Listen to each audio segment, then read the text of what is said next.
pouring through comment after comment as we wrote the, and as it turned out, the overwhelming majority of public comments were focused on recreation issues or recreation-related issues. So that's really important, and there were some key pieces there that evolved out of that that helped us in these economic times.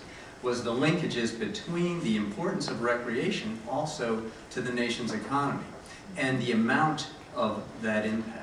So the work that Derrick has been heralding now for 30 years or more, you're seeing it amplified by the Outdoor Industry Association, by the ski areas, saying, hey, we're Americans too. We have businesses, we bring jobs, we hold jobs, we make stuff, people buy stuff. This is very important to the American economy. So that there's a connection, there isn't a disconnect between the value of outdoor recreation, people being outside and enjoying it, and all the economic implications that go with that. So those are the kinds of things now that are even driving our current budget situations. I think if you look at 2012 budget, you'll see that the agencies, in large, federal land agencies, did pretty well, and that their recreation programs are relatively funded in a way that's going to be consistent with at least the recent past. We're not looking at growth, because now we're in the era of austerity, right? Reduction of public spending, but however, there's more money in recreation now than there has ever been, and that continues to grow at a rate beyond most of the rest of the economy.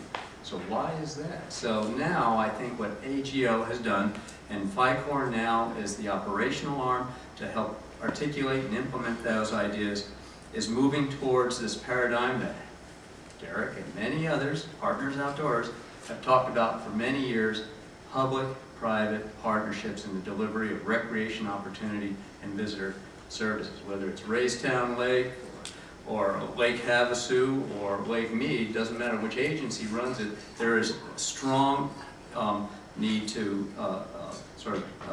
assist and evaluate and move to this new paradigm of delivery for recreation for Americans. So this is what has been articulated throughout the whole AGO process, and now is part of FICOR. And I think one of the things you also see are all the agencies.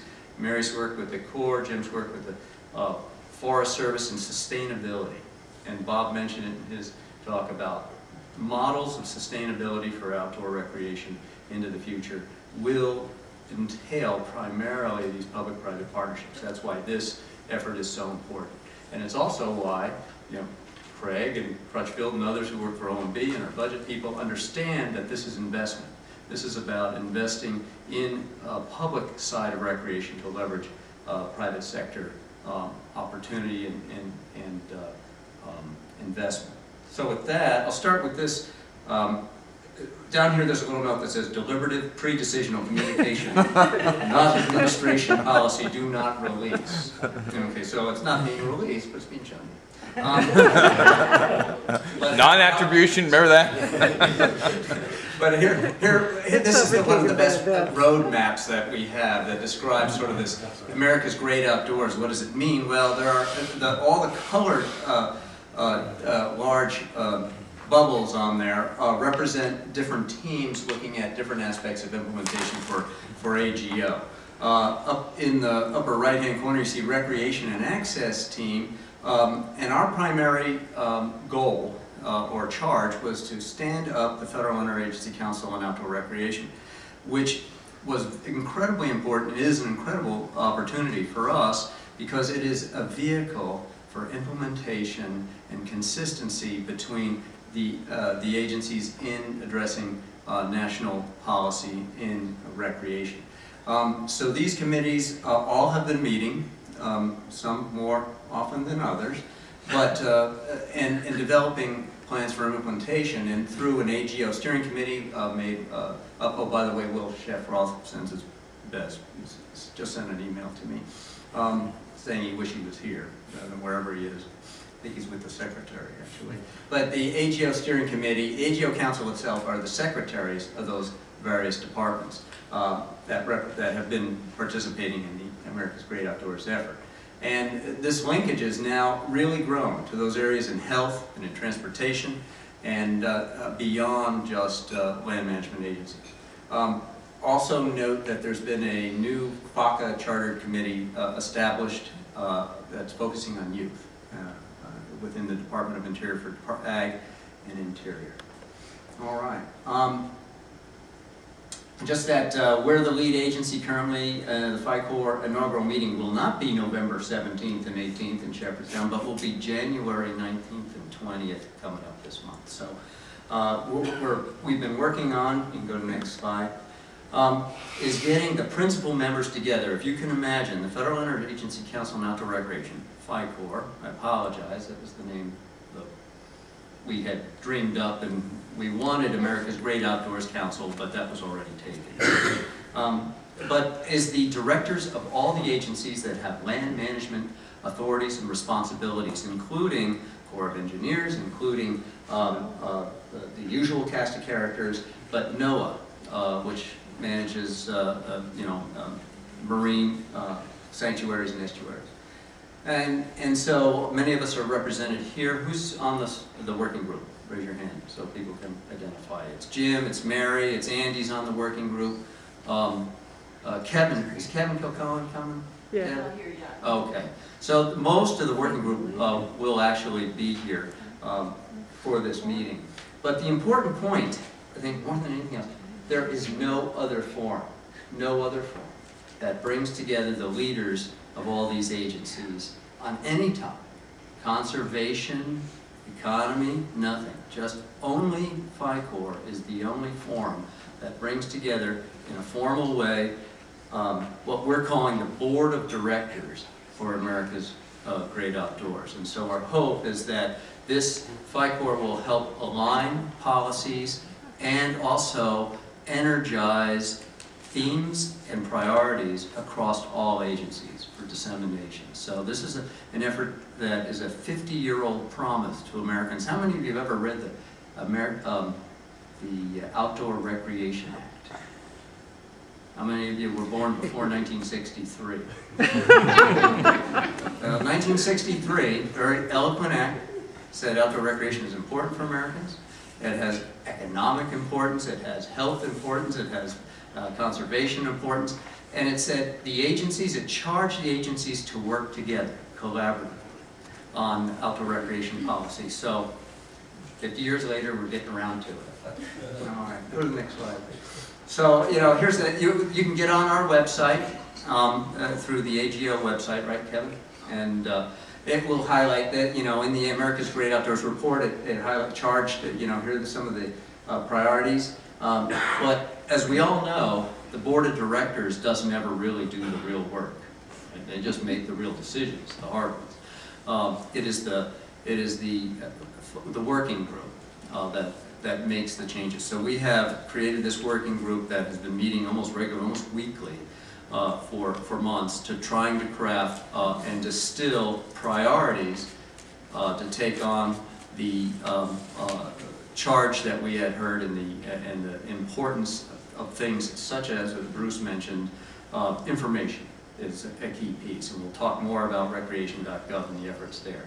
We talked about other priorities that I think that you will find interesting, is that access, of course, is a key piece, and so there's a lot in our priority framework for access and accessibility as well.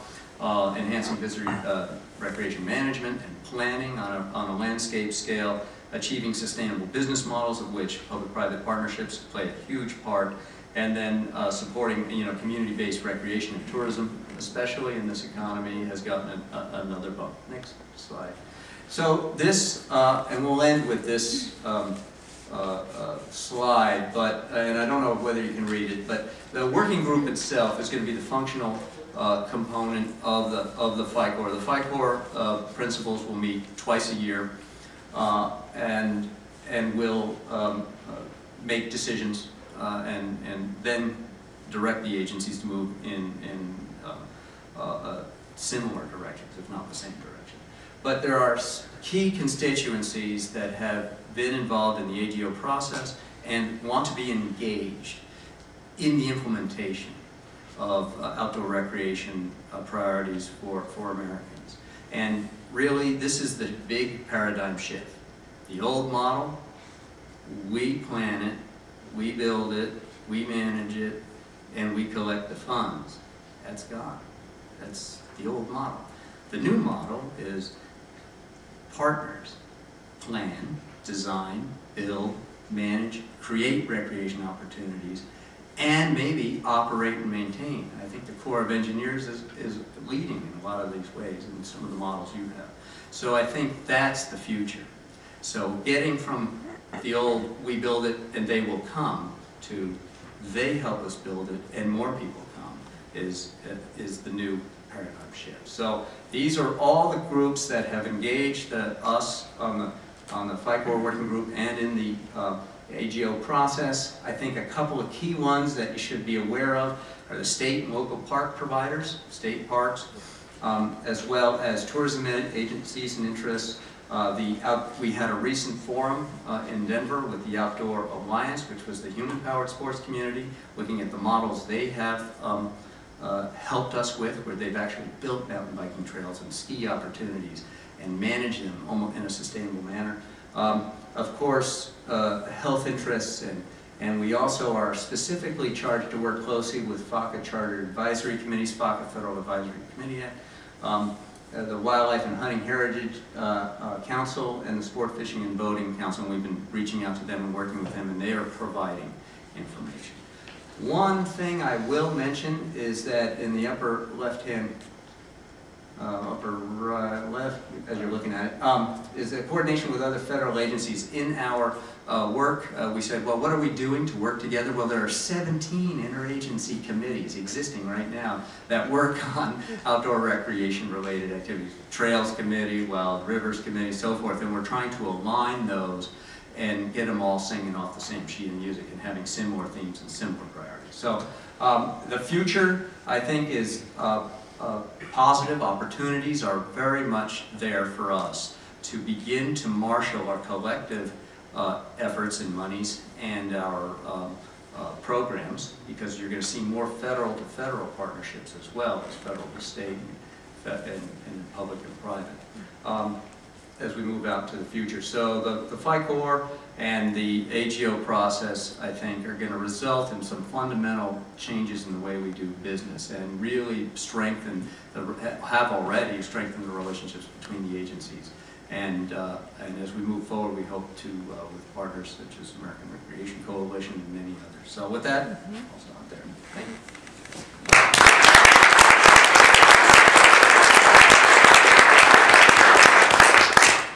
Okay, here's the good news.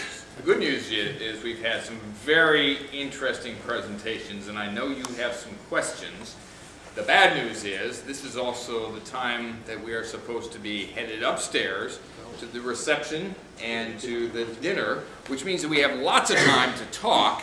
What I guess I would ask our panelists, are you willing to just commit to breaking away from talking to those little clusters of people that you know, so that you can stand there and respond to some of the questions about the research and understanding how we convert raw data that we have into some kind of actionable knowledge, Bruce, and particularly, you know, with our Jim Bob twin boys here, you know, just in terms of, can we figure out how this new idea of partnerships really can get some traction? I mean, I think what we can say is, if you like driving down a nice, flat, straight highway with your pedal to the metal, watch out, because that road is ending. And what we're going to be on is a scenic byway of sorts. We're going to have to be looking for the things that are along the corridor that we can integrate into a great experience. We are faced with challenges that are solvable, but they clearly will require partnerships. And I think our panelists today made that. And in terms of Bob, there is no better example of the great opportunities to work together than at Snowbird and some of the other resorts. Snowbird has been for years at the forefront of being recognized for its environmental practices, but also for its commitment to a total recreation experience, to making sure that when you go to Snowbird, you understand that you're at the Wasatch Cache National Forest and that you're benefiting from spending time on the National Forest.